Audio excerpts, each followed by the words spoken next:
Enter the Dragon Horde! Hello, folks. Welcome to Cover, where I, your resident dragon, hoarder of TTRPG books, reads every single TTRPG book I own, at least 5,000, cover to cover, and talk to you about them. Today, we are talking about Pistolheart Volume 2 by Carlos Cisco. But before we dive further into that, introduction. Hey folks, before we get into that, let me introduce myself. My name is VJ Harris, my pronouns are he, him, they, them, and something funny. I am a full-time tabletop role-playing designer and professional GM. You might recognize my name from things such as MCDM Productions, Arcadia, Flea Mortals, and An Elf and an Orc, How Little Baby, volumes 1 through 4. Alright, back to the video. Trickster, Terror, Shepherd, Snake. While Volume 1 focused on fulfilling the gunslinger fantasy for some of the core classes, the remaining 4 served to fill out different corners of the Western canon.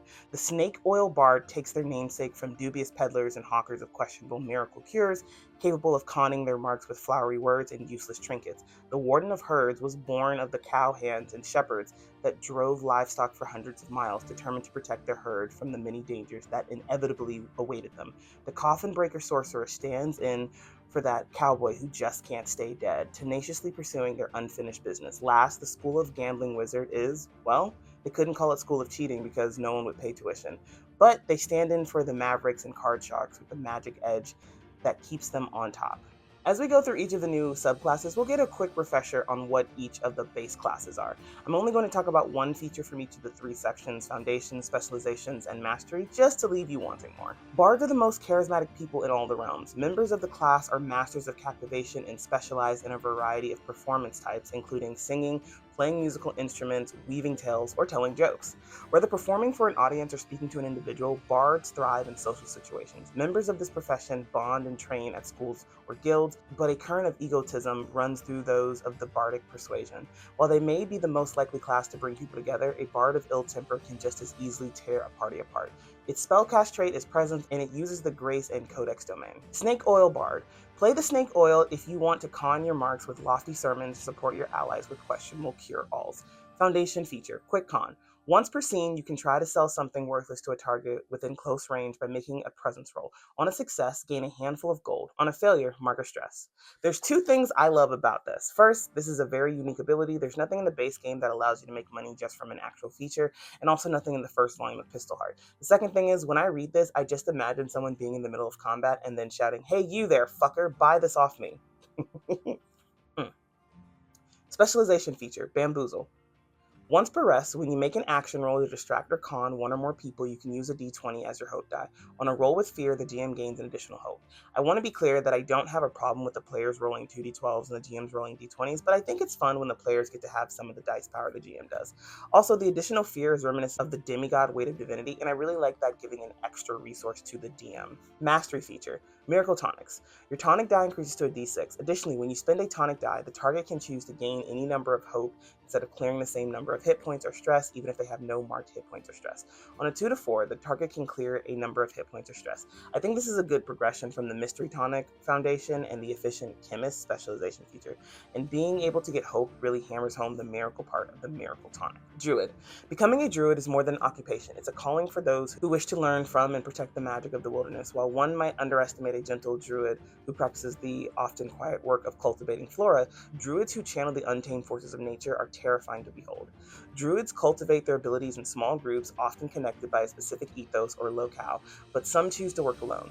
Through years of study and dedication, druids can learn to transform into beasts and shape nature itself. Its spellcast trait is Instinct, and it uses the Sage and Arcana domains. Warden of Herds Druid. Play the Warden of Herds if you want to harness the collective power of the herd. Foundation feature, Good Neighbor. When you help an ally, you can mark a stress to roll a d10 as your advantage die. Like a good neighbor, the Warden of Druids is there. That's all I got. Solid feature, genuinely though. Specialization feature, Stampede. When you use Migratory Instincts, you can mark a stress to force each target you or an ally passes within melee range to make a reaction roll. 15. Each target that fails takes d6 plus 4 physical damage using your proficiency as they are trampled. Reading this made me think of the Furball Charge ability, and I'm actually a big fan of stuff being taken from other places and being tweaked to add something new to the game. Mastery feature, Magnificent Steed. When you are in beast form and help an ally who is using you as their mount, you roll a d12 for your advantage die. What I really like about this is how it harkens back to the previous volume. The base game doesn't have mounted rules for the beast form, but in volume 1 there's an optional mounted rule, which mostly works for this particular situation. The player in beast form can of course be targeted and injured, unlike the non-player beasts from the rules in the previous version. Sorcerer. Not all innate magic users choose to hone their craft, but those who do can become powerful sorcerers. The gifts of these wielders are passed down through families, even if the family is unaware or reluctant to practice them. A sorcerer's abilities can range from the elemental to the illusionary and beyond, and many practitioners band together into collectives based on their talents. The act of becoming a formidable sorcerer is not the practice of acquiring power, but learning to cultivate and control the power one already possesses. The magic of a misguided or undisciplined sorcerer is a dangerous force indeed. Its spellcast trait is instinct, and it uses the arcana and midnight domains. Coffin Breaking Origin Sorcerer. Play the Coffin Breaker if you want to spurn death and resolve your unfinished business. Foundation feature. Unfinished business. Before you make an action roll, you can mark a stress to gain a bonus to the roll equal to the number of scars you have. Let's recap the scar rules. If you choose to avoid death, you might take a scar. If you do, cross out one of your hope slots. You can't use the slot anymore. The narrative impact of the scar is up to you. For example, you might now bear a physical scar, a painful memory, or deep fear. Scars are permanent but can be healed at the GM's discretion as a downtime project, a reward for quests focused on healing that scar or something with similar narrative weight. If you ever cross out your last hope slot, it's time to end your character's journey. Work with the GM to find a fitting way for the party to say goodbye to them at the end of the session, then prepare a new character at the current level of the rest of the party for the next time you play. That is what a scar is in the base game rules. This supplement goes, instead of reducing your hope, you get a -1 penalty on your damage threshold for each scar you have. When you get your 6th scar, you turn into dust, never to be revived. First off, oh fuck me, this is literally a Revenant subclass. Like the typical D&D Revenant, where once your mission is complete, you turn into fucking dust. So right off the back, I fucking love it. But onto the actual ability, turning a bad thing into a resource is very cool. Scars are evidence that something terrible has happened, and each one leads you one step closer to death. But being that much closer to death makes you more powerful as well. Specialization feature, an unwelcome omen. Once per long rest, you can give the GM a fear to make all creatures within close range afeared. An afeared creature can't willingly move towards you and has disadvantage on attack rolls targeting you until it marks a stress to clear the condition. I've added the frightened condition to the game, which is pretty close to afeared, pretty much, and seeing it here in the Coffin Breaker is just a fun time for me, and it's also really thematically sound. Bad omens and all that. Mastery feature, Grave Dirt Haunt. You can give the GM a fear to transform into a horrifying specter, gaining the following benefits until the end of the scene. You ignore the penalty to damage thresholds from the Void's calls. When you would mark your last hit point, you can give the GM a fear instead. When you or an ally within close range rolls with fear, you gain a hope. Reading this, I was getting thematically Form of Dread vibes from the Undead Warlock subclass, since there's horrifying form. That's where the similarities end though. It's a pretty solid way for the Coffin Breaker to kind of end things out. So excellent work there. Wizard. Whether through an institution or individual study, those known as wizards acquire and hone immense magical power over years of learning using a variety of tools, including books, stones, potions, and herbs. Some wizards dedicate their lives to mastering a particular school of magic, while others learn from a wide variety of disciplines.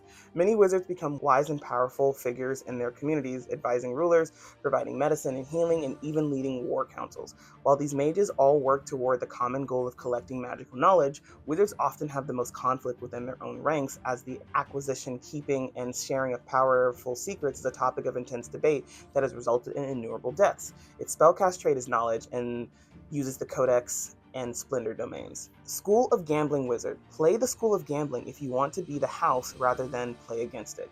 Foundation features, weighted dice. When you take this card, choose a number between 1 and 12. This choice is permanent. When you roll that number on duality die, gain a hope or clear stress. Okay, this is going to drive me nuts, but I could swear there was a subclass in Daggerheart that gave you something when you rolled a specific number, or maybe it's from another game. Either way, this mechanic is reminding me of something. But to actually talk about the ability, I know for me, sometimes it can be hard to actually figure out the mechanics behind a name, but this was really solid game design in tandem with the actual name. And the fact that this is giving the actual wizard something extra in there. I honestly, I really like it. I can't put my finger on what about it that I love, but if I was going to play a wizard, I would be so excited to play this particular wizard, even outside of a Wild West setting, Specialization feature, Gilded Vault. Once per scene, before you make an action roll, you can mark a stress to gain a bonus to the roll equal to the number of cards in your vault. Okay, so obviously a vault isn't an actual negative thing the way a scar is, but but I like stuff like this that turns other features in the game into a sort of meta currency. I think that would be the right way to use the term in this regard. Also, funny enough, for a while, the vault stuff, I was like, I'm so confused by this, but I figured it out. Mastery feature, I am the house. When you're loaded as a full house, 2 from one domain and 3 cards from another, a flush, 5 cards from one domain, or a straight, 5 cards with levels in an unbroken sequence, you gain the following benefits. When your weighted dice feature is triggered, you also clear a hit point. You can activate your card sleeve feature without spending a hope. You can activate your Gilded Vault feature without marking a stress. I know it's called the Withered School of Gambling, but the through line is so amazing. I love it. All of the subclasses have worked really well together. I think the School of Gambling is the one I'm most excited about. Listen, I like to gamble. I don't do it when I go like if I go to Vegas, I'm not going to gamble a lot because I know I have an addictive personality. But when it's low stakes kind of stuff like this, I love gambling and just these actual mechanics for it. I'm like, damn, I need somebody to run me through Colossus of the Drylands just to play this. Just like we got new mechanics in the first volume, The Mountain Rules, we've got new mechanics here. I present to you Investigations and Rumors. The frontier is rife with rumors about legendary gunfighters, lost treasure, and the vile doings of the local tycoons. Who knows what's real? The only way to find out is to investigate. An investigation is used to track the party's progress on a long-term search for information, such as where did the Catacomb Kids stash their cache of gold, or what happened to the missing mine foreman. To complete an investigation, the party must collect a certain number of clue tokens, each of which represents a piece of solid evidence, such as a witness's testimony or a likely murder weapon. The PCs gain clue tokens by making successful action rolls to investigate rumors, which are bits of gossip or hearsay related to the mystery that the GM devises beforehand and presents to the PCs during the session. Usually the players come across rumors through roleplay, but certain adversaries, such as the bartender, might give the PCs other avenues to access rumors. A rumor is an unverified assertion that PCs can verify to progress an investigation. Some investigations start with rumors already in play, representing what is already believed to be true but not yet confirmed about the subject of the investigation. In these cases, the GM should come up with a few bits of gossip, hearsay, and slander related to the investigation. These are not hidden from the PCs but presented as potential routes of investigation. Record the rumors the PCs know at the outset of the investigation on the investigation sheet described later in the section. Rumors should sound true enough but could easily be false because neither the PC or the GM will know if they're true until they're investigated. Here's an example. If the investigation is about the Flim Flam mogul poisoning the water supply, a rumor relating to the investigation could be Gallopy Joe fell ill after drinking foul-smelling water from the well. This literally makes my life so much easier. In my Tuesday Colossus of the Drylands game, I gave them a map with an X marks the spot they can check out from a dying guy, but now that this has been added, I can make the actual exploration all that more intriguing. Tracking the investigation, throwing out rumors, this was something that was definitely missing in the game, and I didn't even realize it was missing until it was right here in my face. Okay, on to my favorite part of most things, adversaries. Before we talk about them, we need to discuss enigmas. Enigmas are a new type of adversary that represents the sort of schemers and masterminds that can't be defeated with force alone. These adversaries have features that interact with investigations, representing longer narrative conflicts between them and the PCs. The enigma's most defining aspect is that their features can be used to affect a scene regardless of whether they are present in it. For example, if the PCs are investigating the Flim Flam mogul's exploitive business practices, the mogul can send black hat cattle rustlers to disrupt the party's investigation. By creating small-scale conflicts that tie into the larger narrative, these adversaries can reinforce their positions of power. Next up, adversaries. I'm going to grab one from each tier and talk about them. There's 20 new adversaries. Tier 1, Bartender, Social. Black Hat Cattle Rustler, Skulk. Flim Flam Mogul, Enigma. Tier 2, Black Hat Desperado, Leader. Black Hat Road Agent, Minion. Black Hat Sapper, Bruiser. Black Hat Sniper, Ranged. Corrupt Sheriff, Leader. Crooked Deputy, Standard. Emperor of Dirt, Enigma. The phase change of it, Emperor of Nothing, Enigma, Reclusive Gunsmith, Enigma, Tier 3, Boneyard Dog Support, Boneyard Bomber, Skulk, Boneyard Goldtooth, Standard, Boneyard Skull Chipper, Bruiser, the Catacomb Kid, Solo, Frontier Marshal Paragon, Solo, Frontier Marshal Posse, Horde, Tier 4, Dust Devil, Horde, the Inexorable, Enigma. Oh my god, the amount of black whatever that I had to say was literally tongue-tying my mouth. You should see the bloopers. Tier 1, Bartender, the saloon's nexus of gossip and purveyor of fine spirits. Moves and tactics, trade gossip, spread rumors, make the patrons drinks. Experiences, eavesdropping, therapist. Features, rumor mill, passive. A PC can spend a number of handfuls of gold equal to 1 plus the number of tokens on the stat block to add a rumor to an active investigation card. Then add a token to the stat block. Clear the stat block at the end of the session. You drinking or what? Action. Spend a fear to force a PC to make a presence reaction roll. On a failure, the PC must spend a handful of gold to buy a round for the house. If they can't, they must mark a stress instead. Get the sheriff. Reaction. If violence breaks out in the saloon, you can spend a fear to summon a corrupt sheriff and a crooked deputy who immediately take the spotlight. Out of 129 adversaries, there's only 8 socials and none of them are tier 4 in the base game. So adding more to one of the most, if not the most underrepresented type is already great. I'm actually a little surprised this wasn't in Volume 1. I know it didn't have any adversaries, but kind of still. A couple of things I really like. First, despite the fact that the Merchant and the Merchant Baron exist in the base game, this is the only social creature as of right now that has features you can spend money on. Anything that gives players more ways to use their money is a win in my book, especially if players are forced to do it. I'm going to use this in my Tuesday game ASAP. Second, this adversary has a really great synergy with the new rumor and investigation mechanic. You can have good parts of a supplement that don't all interact with each other, and that's fine and all, but when they do, this is really great. Tier 2, Emperor of Dirt. Tier 2 Enigma, a fearsome, charismatic, and Machiavellian outlaw who operates as a saloon owner ruling over a small frontier fiefdom. Motives and tactics: maintain the status quo, keep operations nimble, deal with disruption swiftly and forcefully. Experience: gossip, cruel inspiration, schemes. Features: you best not miss passive. Until the PCs successfully complete all vile task investigation, the Emperor is untouchable. Shell game, action. Once per active investigation, you can mark a stress to place a token on the stat block. Spend a token to give disadvantage to a PC investigating a rumor related to the Emperor. Ain't got time for this. Reaction: when a PC tries to harm the Emperor while he's untouchable, he taunts the party, summons 4 Black Hat road agents, a sniper, a sapper, and a desperado, and immediately escapes the scene. Alternatively, you can spend 12 fear to force each PC to mark a scar and have them describe why their plan failed and how they ended up buried up to their necks in a sun-baked desert. Vile task. Reaction: investigation 3. When the Emperor is introduced, create an investigation with 2 rumors related to different illicit activities. Can't fight change, phase change. Reaction: when the Emperor marks his last HP, replace him with the Emperor of Nothing with all HP and stress cleared. So enigmas feel like events as adversaries, and just reading it, I already know it's going to elevate a bunch of different tables, including my own, because I have my own dastardly being tied to one of the players. The Emperor of Dirt in particular, you best not miss passive, is really great. The idea that an adversary literally can't be targeted and instead you have to deal with their minions over and over and over until other avenues of power are dealt with is fucking awesome. Tier 3, Boneyard Bomber. Minions, skittering, multi-limb bone amalgamations, each with a payload of dynamite inside its ribcage. Motives and tactics: creeps around, create chain reactions. Experience: sappin', sneakin'. I don't know what sappin' means in this instance. Alright, features: minion passive. The bomber is defeated when it takes any damage. For every 10 damage a PC deals to the bomber, defeat an additional minion within range the attack would succeed against. Group attack. Spend a fear to choose a target and spotlight all bombers within very close range of them. Those minions move into melee range of the target and make 1 shared attack roll. On a success, they deal 9 physical damage each. Combine this damage. Here comes the boom. Action: spend a fear to start a boom countdown 3 that ticks down when a PC makes an action roll. When the countdown triggers, every bomber in the scene is immediately defeated. Volatile reaction: when the bomber is defeated, it explodes and deals 7 damage to every creature within very close range. A PC can mark a stress to ignore this damage. Okay, first, one thing I don't think I like the fact that a PC can mark a stress to ignore this damage. I think it should just happen, but that's fine.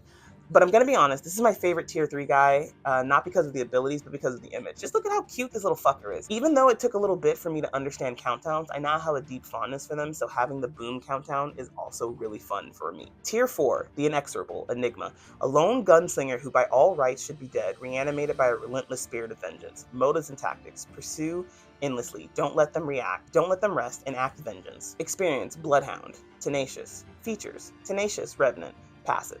A PC who encounters the Inexorable becomes pursued until the Inexorable is defeated. A pursued PC can't take a long rest. Relentless, passive. The Inexorable can be spotlighted up to 3 times per GM turn. Spend fear as usual to spotlight them. Reap the Whirlwind. Action: spend a fear to make an attack roll against all targets within close range and deal 48 plus 12 magic damage to each target the attack succeeds against. Death's Chill Wind. Action: all PCs within far range must succeed on a strength reaction roll or become restrained until they mark 2 stress to clear the condition. Cast and Death's Forge. Reaction: when the Inexorable fails an attack roll, their target must either mark an HP or give you a fear. Is there no end? Reaction: execution countdown 10. When the Inexorable is defeated, start a long-term execution countdown that ticks down when a PC kills a creature. When the countdown triggers, the Inexorable reappears with all their HP and stress cleared. I already mentioned enigmas feel like events as adversaries, and that goes for this one too. But what made this guy really cool for me is another Revenant. You love to see it. 2, again, it plays into another staple of the Wild West genre. That lone cowboy that pops up in places they really shouldn't be and are seeking revenge and just never stay down. Because this guy is an enigma, even if you go against him, but you haven't actually dealt with the other parts of the creature, he can't die. And this is going to be perfect for me because there's 2 instances in my current Colossus of the Drylands game where players have killed another person, where I'm like, ooh, I could have this like inexorable show up. If I want him to keep appearing in the campaign, I'm gonna have to like make him a tier 1, a tier 2, a tier 3, and a tier 4 version of him, but this is here, and I'm so excited about it. There's 3 new environments: Cattle Driver, Tier 1 Traversal; Haunted Gold Mine, Tier 1 Exploration; Surrounded, Tier 3 Event. Haunted Gold Mine, Tier 1 Exploration. A spooky abandoned gold mine hidden deep in the rocky hills. Impulses: haunt the heroes, produce abundance, trap the heroes. Difficulty 11, potential adversaries: Acid Burr, Bear, Boneyard, Gold Tooth, Cave Ogre, Giant Rat, Giant Scorpion, Skeletons, Swarm of Rats. Features: Vexing Cave, passive. An unsettling scene of gore and violence greets the PCs at the entrance, and they must mark a stress to enter the mine. Inside the mine, disturbing whispers echo off the walls, preventing the PCs from clearing stress while inside it. What were the dead miners fleeing from? Which loved one's voice do the PCs hear echoing amongst the whispers? Gold Rush, passive. A PC can mark a stress and make a strength roll to try and mine a gold vein. On a success, they gain a handful of gold, and you place 1d4 tokens on the stat block. The difficulty to mine this vein increases by 1 for each token on the stat block. Alternatively, a PC can spend a hope to make an instinct roll or knowledge roll to locate a new vein of gold. On a success, remove 1d4 tokens. What happened to the miners? Dead Prospector. Action: spend 2 fear to introduce a crumbling boneyard gold tooth, rotten with age and permanently vulnerable to the scene that attempts to chase the PCs out of the mine. What fears do the PCs hold that can be stoked in these claustrophobic tunnels? What did the previous occupants leave behind? Code violations. Reaction: when a PC mines for gold, you can spend a fear to have the roof cave in. Each PC must succeed on an agility reaction roll or take 1d12 plus 6 physical damage and become restrained until another PC succeeds on a strength roll to free them from the rubble, or they succeed on a strength roll with disadvantage to free themselves. Is there seismic activity nearby that affects the mine? What level of disrepair is the mine in? Listen, I think this is the coolest one out of all 3 of them. Like, the other 2 are fine. There's nothing bad about them. They'll be really useful as you're using them. But, like, a gold mine, like, the other 2 are also quintessential, like, cowboy genre, but I think a gold mine is really more so than the other 2 were. And the fact that it is, like, it can actually just not, no, that's not actually the right thing. I was going to say it could actually just not be haunted, but there's actually kind of, like, a very clear, like, ambiance in there.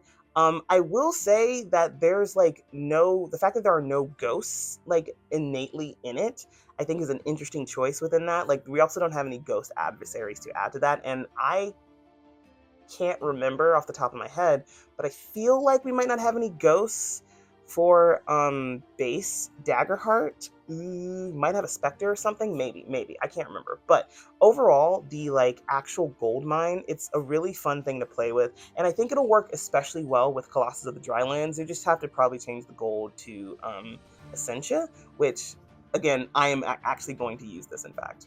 Okay, now let's talk about the new items. There's 7 new weapons: foil .44 revolver, primary weapon; rope hatchet, primary weapon; prospector's pouch, primary weapon; maverick shuffle, primary weapon; carving knife, secondary weapon; wood axe, secondary weapon; sand pouch, secondary weapon.